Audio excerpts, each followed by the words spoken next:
السلام علیکم ساتھیوں، ایفان نالج نیٹ ورک میں آپ سبھی کا سواگت ہے۔ میں امید کرتا ہوں کہ آپ سبھی خیر و عافیت سے ہوں گے اور اپنی تیاری خوب اچھی طریقے سے کر رہے ہوں گے۔ کچھ مصروفیتیں ہو گئی تھی جس بنا پر میں ویڈیو آپ تک پہنچا نہیں سکا۔ کافی دنوں کے بعد آج میں آپ سبھی کے سامنے ایک بہترین ویڈیو شیئر کرنے جا رہا ہوں جو اردو قواعد سے تعلق رکھتی ہے۔ آج کے اس ویڈیو میں ہم سبھی لفظ اور جملہ کا بیان پڑھیں گے، پھر اس کے بعد اسم کی بھی تعریفیں پڑھیں گے۔ یہ بہت ہی چھوٹی ویڈیو ہے اور انشاءاللہ آپ ہمارا ساتھ دیں گے۔ پھر ایک کے بعد ایک اردو قواعد سے جڑی ہوئی تمام معلوماتیں آپ تک پہنچانے کی کوشش کروں گا، تو بنے رہیں ایفان نالج نیٹ ورک کے ساتھ۔ ہمارا آپ ساتھ دیں، میں آپ کا ساتھ دوں اور آپ کی تیاری اسی طریقے سے آگے کی طرف ہوتی رہے۔ تو چلیے اسٹارٹ کرتے ہیں آج کا یہ ویڈیو۔ جیسا کہ آپ سبھی دیکھ پا رہے ہیں لفظ اور جملہ، تو آج اس ویڈیو میں سب سے پہلے لفظ کسے کہتے ہیں، جملہ کسے کہتے ہیں، اس کے بارے میں ہم سبھی پڑھیں گے۔ تو لفظ اور جملہ کا بیان۔ کہا جاتا ہے کہ انسان کے منہ سے جو آواز نکلتی ہے اسے لفظ کہتے ہیں۔ انسان کے منہ سے جو آواز نکلتی ہے اسے کیا کہتے ہیں؟ لفظ کہتے ہیں۔ اور لفظ کی دو قسمیں ہیں، لفظ کی دو قسمیں ہوتی ہیں، لفظ کی دو قسمیں ہوتی ہیں۔ پہلا موضوع اور دوسرا محمل۔ پہلا موضوع اور دوسرا محمل۔ موضوع کسے کہتے ہیں؟ تو کہہ رہے موضوع ایسا لفظ ہے جس کے کوئی معنی ہو، جس کے کوئی معنی ہو، جس کا کوئی مطلب نکلتا ہو، اسے موضوع کہتے ہیں۔ اور اس کا دوسرا نام کلمہ بھی ہے، اس کا دوسرا نام کلمہ بھی ہے، اس کا دوسرا نام کلمہ بھی ہے۔ جیسے پانی، آپ دیکھ پا رہے ہیں، جیسے پانی، روٹی، قلم وغیرہ، پانی، روٹی، قلم وغیرہ۔ تو پانی سے ہمیں کوئی معنی سمجھ میں آ رہا ہے کہ پانی کسے کہتے ہیں۔ اسی طریقے سے روٹی سے بھی ہمیں کوئی معنی سمجھ میں آ رہا ہے، قلم، اس سے بھی کوئی معنی سمجھ میں آ رہا ہے۔ تو جس سے کوئی مطلب نکلے، جس کا کوئی میننگ ہو، وہ موضوع کہلاتا ہے۔ اور محمل کسے کہتے ہیں؟ تو کہہ رہے ہیں کہ محمل وہ یعنی کہ وہ لفظ ہے جس کا کوئی معنی نہ ہو، جس کا کوئی معنی نہ ہو۔ جیسے ہم لوگ پانی کے ساتھ وانی والا ورڈ استعمال کرتے ہیں، الفاظ بولتے ہیں کہ پانی وانی، اسی طریقے سے روٹی ووٹی اور قلم ولم۔ تو یہ قلم تو معنی دے رہا ہے، یہ موضوع ہو گیا، اور اسی کے ساتھ جو ہم لوگ یعنی روزمرہ اور تکیہ کلام ہم لوگ کا بن جاتا ہے، اے بچہ پانی وانی لاؤ، روٹی ووٹی لاؤ، قلم ولم دے دو۔ تو اس طریقے کے جو لاسٹ والے جو لفظ آتے ہیں، جیسے پانی کے بعد وانی آتا ہے، یہ محمل ورڈ ہو گیا۔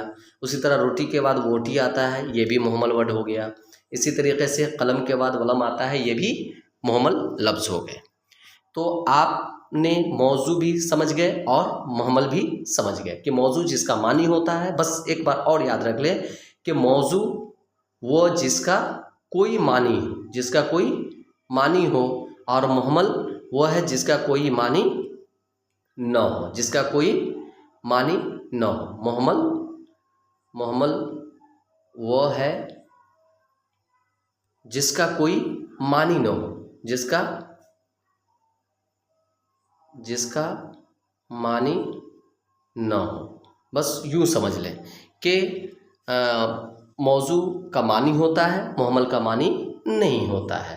اب یہ جو نیچے جو آپ دیکھ پا رہے ہیں کہ نیچے دیے گئے جملوں کو غور سے پڑھیں اور ان میں موضوع اور محمل کا فرق کریں۔ تو اب آپ کو نیچے جو جملے دیے گئے ہیں اس کو غور سے پڑھنا ہے، اور اس میں کون موضوع ہے کون محمل ہے وہ آپ کو خود کامنٹ باکس میں لکھ کر کے شیئر کرنا ہے، اور ضرور لکھیں گے۔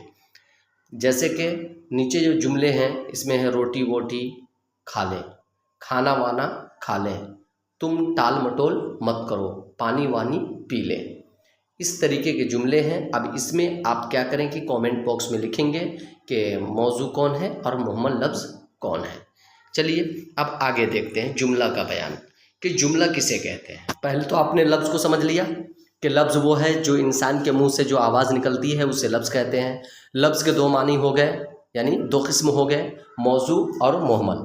اب موضوع کسے کہتے ہیں؟ تو جس کا کوئی معنی ہوتا ہے اسے موضوع کہتے ہیں، جیسے پانی، روٹی، کھانا وغیرہ۔ اور محمل وہ ہے جس کا کوئی معنی نہ ہوتا ہے، جیسے روٹی، ووٹی۔ تو روٹی تو معنی والا ہو گیا تو یہ موضوع ہو گیا۔ ووٹی، وانا، قلم کے ساتھ ولم، تو ولم کیا ہو گیا؟ یعنی محمل ہو گیا۔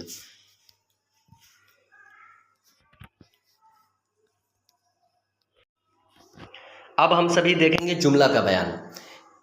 کہہ رہے جملہ کہ دو یا دو سے زائد الفاظ کا ایسا مجموعہ جسے بات پوری طرح سمجھ میں آ جائے اسے جملہ کہتے ہیں۔ کہ جملہ کسے کہتے ہیں؟ کہ دو یا دو سے زائد الفاظ کا ایسا مجموعہ جس سے بات پوری طرح سمجھ میں آ جائے اسے جملہ کہتے ہیں۔ جیسے کل بہت گرمی تھی، مل جل کر رہو، ہر روز مدرسہ جاؤ وغیرہ۔ تو اس سے ہمیں پوری بات سمجھ میں آ رہی ہے، تو گویا کہ وہ جس سے پوری بات سمجھ میں آ جائے وہ جملہ کہلاتا ہے۔ اب نوٹ کہ یاد رکھیں کہ جملہ میں الفاظ کی ایک خاص ترتیب ہوتی ہے اور الفاظ کا ایک سیکوینس بھی ہوتا ہے۔ یہ نہیں کہ ہے پہلے، ہے لاسٹ میں آتا ہے، آخر میں آتا ہے اس کو تم پہلے کہہ دو، نے بیچ میں آتا ہے اس کو تم شروع میں کر دو، ہے نہیں۔ اس میں جو ہے سے کبھی جو ہے سے شروع میں آتا ہے اس کو تم لاسٹ میں کر دو، یعنی اس طریقے سے آپ ترتیب میں چینجنگ کریں گے تو پھر وہ جملہ نہیں کہلائے گا، یاد رکھیں گے آپ۔ اب دیکھیے کیا ہے کہ اگر جملوں میں الفاظ کی ترتیب درست نہیں ہوگی تو ایسے لفظوں کے مجموعے کو جملہ یا فقرہ نہیں کہیں گے۔ جیسے سے درخت چڑیا گئی اڑ، سے درخت چڑیا گئی اڑ، کھایا کھانا نے میں۔ تو آپ خود سمجھیں کہ اصل میں یہ جملہ کب ہوگا کہ درخت سے چڑیا اڑ گئی، درخت سے چڑیا اڑ گئی، یہ اصل جملے ہوئے، نہ کہ سے درخت چڑیا گئی اڑ، یہ غلط ہو جائے گا۔ اسی طرح ہے نہیں، میں نے کھانا کھایا، یہ جملہ ہوا، لیکن اسی کو اگر بے ترتیب کر کے اگر کوئی یہ کہے کہ کھایا کھانا نے میں، تو یہ جملہ نہیں ہو سکتا۔ اب جملے کی بھی قسمیں ہوا کرتی ہیں۔ جملے کی کل 3 قسمیں ہیں۔ جملے کی کتنی قسمیں ہیں؟ 3 قسمیں ہیں۔ پہلا مثبت جملہ، دوسرا منفی جملہ اور تیسرا سوالیہ جملہ۔ مثبت جملہ، منفی جملہ اور سوالیہ جملہ۔ اب مثبت کسے کہتے ہیں، منفی کسے کہتے ہیں، سوالیہ کسے کہتے ہیں؟ دیکھیے یہاں پر بات بالکل ہی آسانی کے ساتھ آپ سمجھ سکتے ہیں۔ جیسے کہ آپ انگلش میں یہ مثبت کو جیسے کہ آپ یہ کہہ سکتے ہو پوزیٹیو ورڈ، یعنی نگیٹیو ورڈ اور کوشچننگ مارکس۔ اب یہاں پر دیکھیے کہ مثبت میں کیا ہوتا ہے کہ مثبت وہ جملہ ہے جس میں بات کا یعنی کہ پوری ثبوت ظاہر ہو جائے، بات کے کرنے کا ہونے کا پتہ پوری طریقے سے آ جائے، وہی مثبت ہوتا ہے جس میں بات ہو رہی ہو، کام ہو رہا ہو۔ اور منفی وہ ہوتا ہے جس میں انکار کیا جا رہا ہو، جس میں نہیں کرنے کے بارے میں پتہ چل رہا ہو۔ اسی طریقے سے سوالیہ کیا ہوتا ہے؟ جس میں کوئی سوال کیا گیا ہو، کوئی کوشچن کیا گیا ہو یا کوئی پرشن کیا گیا ہو۔ تو چلیے آگے اس کی تعریفیں دیکھتے ہیں۔ کہہ رہے کہ مثبت جملہ، یہ آپ دیکھ پا رہے مثبت جملہ، کہہ رہے کہ وہ جملہ جس میں کسی کام کا ہونا یا کرنا پایا جائے، جس میں کسی کام کا ہونا یا کرنا پایا جائے اسے مثبت جملہ کہتے ہیں۔ جیسے احمد خط لکھ رہا ہے، احمد خط لکھ رہا ہے، بچے اسکول جا رہے ہیں، بچے اسکول جا رہے ہیں۔ اسی طرح منفی جملہ، کہہ رہے کہ وہ جملہ جس میں کسی کام کا ہونا یا کرنا نہیں پایا جائے، یعنی بات تو پائی جا رہی ہو لیکن کس وے میں پائی جا رہی ہو؟ نہیں کرنے کے روپ میں پائی جا رہی ہو۔ اس میں اوپر والے میں کرنے کے روپ میں پائی جا رہی ہے اور یہاں پر نہیں کرنے کے روپ میں پائی جائے گی۔ وہ کیسے پائی جائے گی؟ تو دیکھیں کہ جیسے اس نے کتاب نہیں پڑھا، بات ہمیں سمجھ میں آ رہی ہے اب یہاں پر آپ غور کیجئے گا، اس بات کو سمجھنے کی کوشش کیجئے گا. یہاں پر کیا احمد خط لکھ رہا ہے، یہاں پر یہ بھی بات سمجھ میں آ رہی ہے، اور اس نے کتاب نہیں پھاڑا، یہ بھی بات سمجھ میں آ رہی ہے. لیکن اوپر والے میں اور نیچے والے میں فرق کیا ہے کہ اس میں بات سمجھ میں آ رہی ہے کرتے ہوئے، یعنی کہ مائنڈ سیٹ رکھنا ہے آپ. یعنی دونوں جملہ صحیح ہے، بٹ مثبت پہلا والا اس لیے کہ وہاں پر بات کام کیا جا رہا ہے، اور یہاں پر منفی جملہ ہے، یعنی کہ گویا کہ اس میں بات تو سمجھ میں آ رہی ہے، بٹ یہاں پر کیا بات سمجھ میں آ رہی ہے، نہیں کیا جا رہا ہے، یہ سمجھ میں آ رہا ہے. تو وہی ہے کہ اوپر والے میں کیا جا رہا ہے تو مثبت ہوا ہے، نیچے والے میں نہیں کیا جا رہا ہے تو یہ منفی ہوا. ٹھیک ہے، آگے چلیے. اب آگے کہہ رہے ہیں کہ سوالیہ جملہ. کہہ رہے سوالیہ جملہ وہ جملہ جس میں کوئی سوال پوچھا جائے اسے سوالیہ جملہ کہا جاتا ہے. کوئی پرشن کیا جائے، کوئی کوشچن کیا جائے، اسے ہی سوالیہ جملہ کہا جاتا ہے. جیسے کیا یہ قلم تمہارا ہے، کیا تم نے کتاب پڑھا، خالد کیوں رو رہا ہے، وغیرہ. تو اب آپ خود بتائیں کہ جتنے بھی یہاں پر جملے ہیں، یہ جو جملے آپ دیکھ پا رہے ہیں یہاں ہے نہیں، یہاں جملے ہیں کہ کیا یہ قلم تمہارا ہے، کیا تم نے کتاب پڑھا، خالد کیوں رو رہا ہے. تو کیا یہ قلم تمہارا ہے، یہ سوال ہے، آپ سے کوشچن کیا جا رہا ہے. اگر ہے تو یس، نہیں ہے تو نو. اچھا، اسی طرح کیا تم نے کتاب پڑھا، اگر پڑھا تو یس، اور نہیں پڑھا تو نو. آپ کو ہر وے میں کوشچن کا آنسر ہی دینا ہے، سوال کا جواب ہی بتانا ہے. اسی طریقے سے خالد کیوں رو رہا ہے، یہ پرشن، تو وجہ کیا ہے، کارن کیا ہے، وہ آپ کو بتانی ہے. تو بات یہاں پر یہی سمجھ میں آ رہی ہے کہ سوالیہ جملہ وہ جملہ جس میں کوئی سوال پوچھا جائے اسے سوالیہ جملہ کہا جاتا ہے. اب موضوع، جس کا دوسرا نام کلمہ بھی ہے، اب اس کی قسمیں ہم سبھی پڑھتے ہیں. کہ کہہ رہے موضوع، بہت ہی غور سے آپ اس ویڈیو کو اگر صرف آپ سن لیں گے تو میں امید کرتا ہوں کہ آپ سبھی کو یاد ہو جائے گا انشاءاللہ. بس صرف شرط ہے کہ آپ بالکل ہی اطمینان و سکون کے ساتھ اس ویڈیو کو غور سے دیکھیں گے، اس کو اچھی طریقے سے سنیں گے، کیونکہ میں نے بالکل ہی آسان لب و لہجے میں اس قواعد کو بالکل ہی آسان کر کے اور شارٹ وے میں نے اس کو آپ تک پہنچانے کی کوشش کیا ہے. اب دیکھیے موضوع یا کلمہ، موضوع کا دوسرا نام کلمہ بھی ہے. کہہ رہے کہ کلمہ کی 3 قسمیں ہیں. کلمہ کی کتنی قسمیں ہیں، 3 قسمیں ہیں. وہ کون کون سی ہیں؟ تو پہلا اسم، دوسرا فعل اور تیسرا حرف. پہلا اسم، دوسرا فعل اور تیسرا حرف. اب اسم کسے کہتے ہیں؟ تو کہہ رہے ہیں کہ اسم وہ کلمہ ہے جو کسی شخص، جگہ یا چیز کا نام ہو. اسم وہ کلمہ ہے جو، سوری یہاں پر واہ لکھا گیا ہے، ٹائپنگ میں مسٹیک ہو گئی ہے، کوئی بات نہیں ہے، وہ اس کو پڑھیں گے آپ، ہے نہیں، یہ ٹائپنگ کی مسٹیک ہے، واہ لکھا ہوا ہے، اس کو آپ بس یوں سمجھ لیجیے کہ ٹائپنگ کرتے کرتے بہت محنت ہوتا ہے نہیں، پی ڈی ایف بنانے میں آپ سمجھ سکتے ہیں، ہے نہیں. تو اسم کہہ رہے ہیں کہ وہ کلمہ ہے جو کسی شخص، جگہ یا چیز کا نام ہو، جیسے زید، پٹنہ، درخت، میز وغیرہ، یہ اسم ہے. اب فعل کسے کہتے ہیں؟ تو وہ کلمہ ہے جس سے کسی کام کا ہونا یا کرنا زمانہ کے ساتھ معلوم ہو. فعل وہ کلمہ ہے جس سے کسی کام کا ہونا یا کرنا زمانہ کے ساتھ معلوم ہو، جیسے گیا، آتا ہے، کرے گا، جا رہا ہے وغیرہ. تو گیا یہ فعل ہوا، آتا ہے فعل ہوا، کرے گا فعل ہوا، جا رہا ہے وغیرہ، یہ سبھی فعل کی مثالیں ہیں. اب حرف کسے کہتے ہیں؟ تو حرف وہ کلمہ ہے جو اپنا معنی خود نہ بتائے بلکہ اپنا معنی بتانے کے لیے اسم کا محتاج ہو. کس کا محتاج ہو؟ اسم کا محتاج ہو. جیسے پر، میں، کا، کے، کی وغیرہ. اب حرف آپ اس کو کیسے سمجھیں گے؟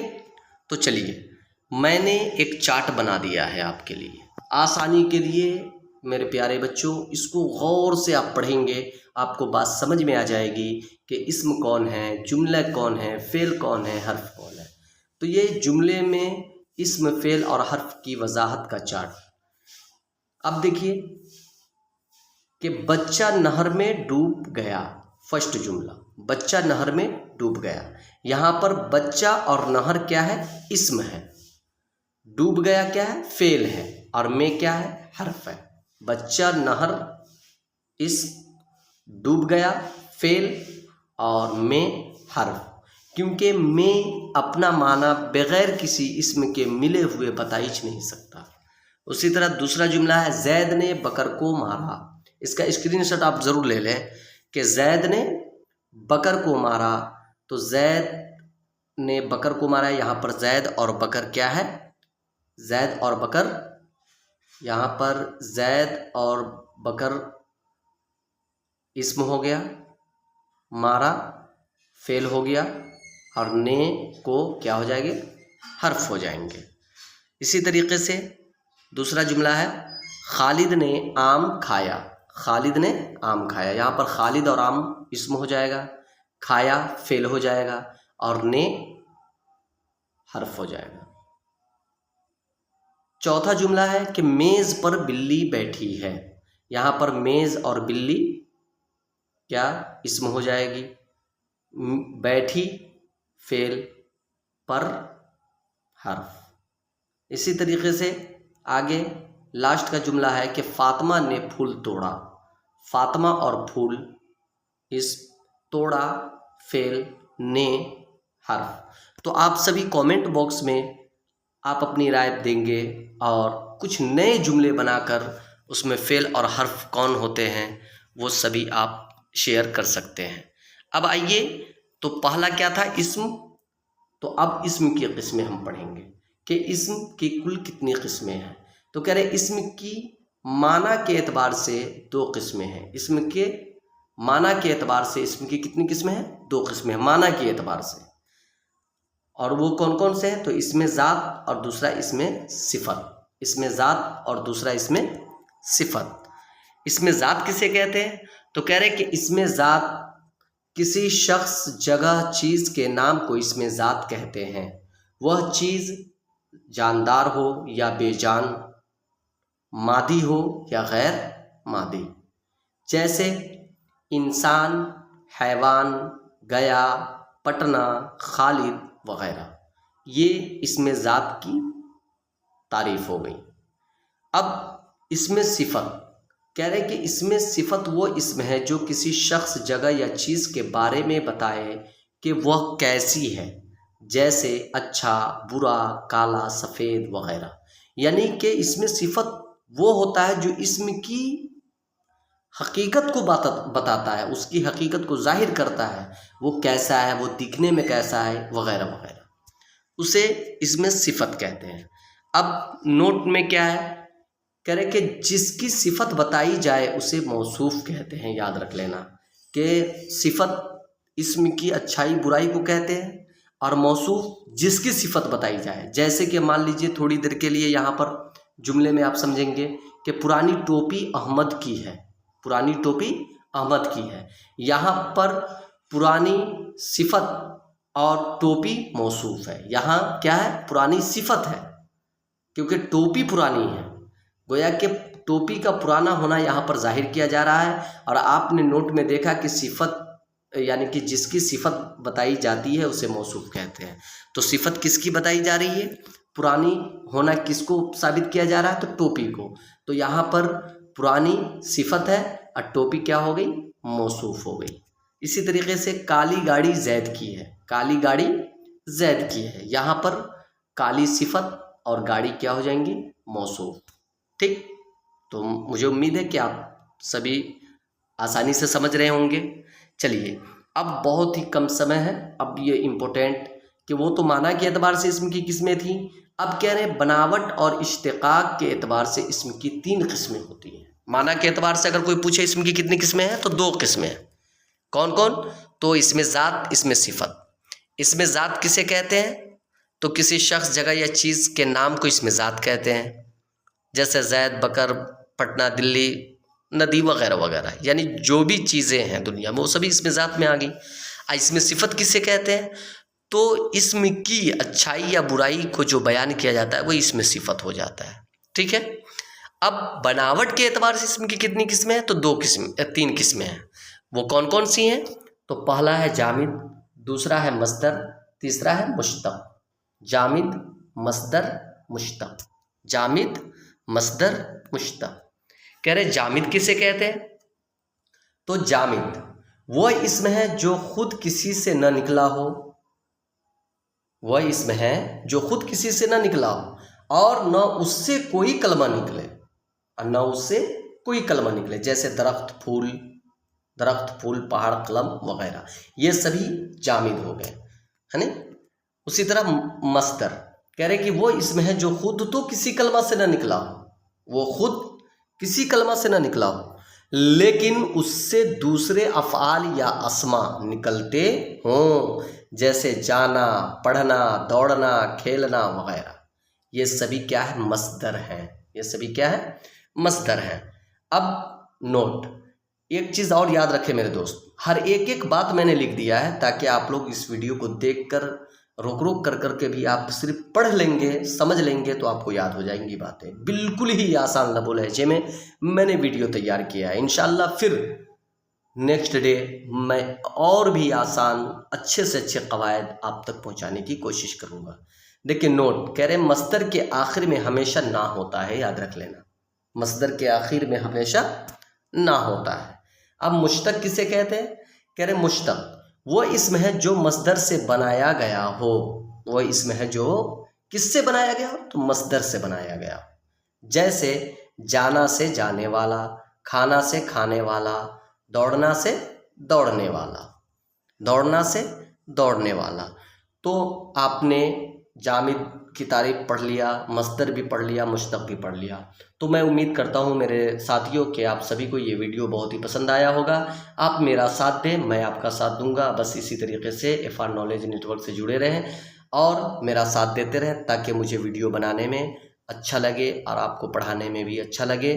میرا آپ ساتھ دیں گے انشاءاللہ، پھر نیکسٹ ڈے میں اس سے آگے قواعد بہت ہی جلد لانے کی کوشش کروں گا تاکہ آپ سبھی اسٹوڈنٹس بآسانی اپنی ایگزام کی تیاری کر سکیں۔ خدا حافظ، فی امان اللہ۔